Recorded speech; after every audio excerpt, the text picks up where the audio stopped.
So when I immigrated to America, beforehand, my perception of America was like an episode of Dallas and Dynasty, because that's what we had in Hong Kong. But when I came to America, quickly that perception is shattered. My family lived in a tenement in the Lower East Side where the bathtub is in the kitchen. So what I realized is there's four consistent themes in terms of Asian American narrative. First is we're all the same. Second is the perpetual foreigner. Third is whitewashing, which is a big topic this year. And fourth is the pitting us against other minorities. Now, we've been in this country since the 1800s, but yet we're always quantified as the same. We represent more than 50 different ethnic groups speaking over 100 different languages. And this is one of the most famous cases where Vincent Chin, who was a Chinese American, was beaten to death because during the Detroit auto crisis, they thought he was a Japanese auto worker. That's one of the consequences of when you lump everyone together. On the lighter side, this has recently happened. KTVU San Francisco, Asiatic airline crash. Clearly, these are not Korean American names. We assume that there is some Asian people in San Francisco that would notice a difference.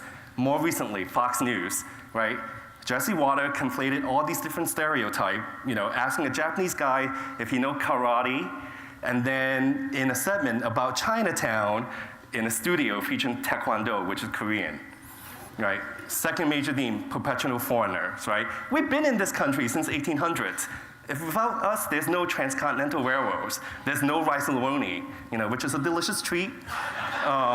So, for example, Michelle Kwan, an American, but this is a headline in MSNBC, Lipinski beat Kwan. I didn't know that Lipinski's name is any easier than Kwan, right? American beat Kwan, and she's American. Michael Lewis, go back to China. And his daughter asked, why are we going back to China? Because she was born here. So again, in terms of the perpetual foreigner, think about anytime you ask, are you Chinese or Japanese? I'm just like, well, I'm American now. Whitewashing. There's huge topics this year, especially in Asian America, really stem from Hollywood. And this origin go way back into Breakfast and Tiffany's.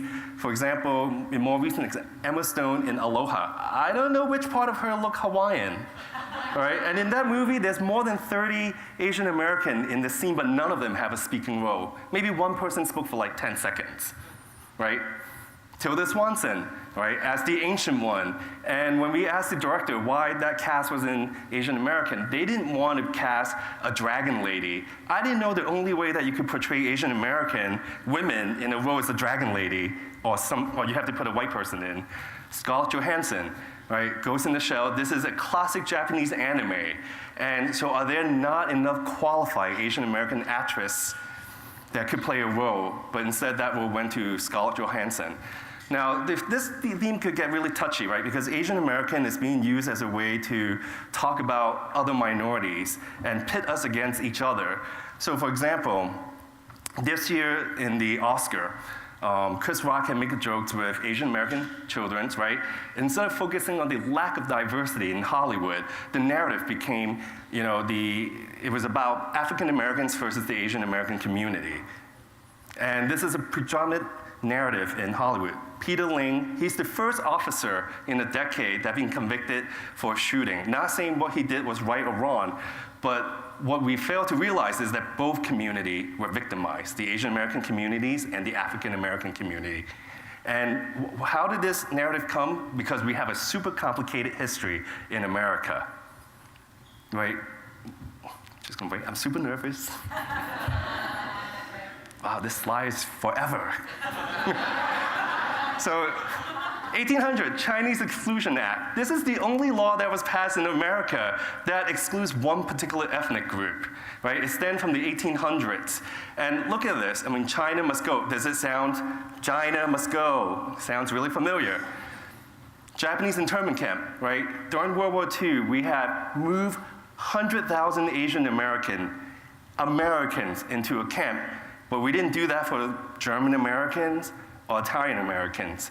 And later we used the model minority myth as a way to basically change the narrative between the different minority groups, right? Because now we're using, why can't the other minority groups be like Asian Americans, where they don't have to protest, where they could just, do good by working hard? And again, that narrative really make us not be included as people of color, where blacks and Latinos sometimes doesn't take our issues as their issues. So thank you.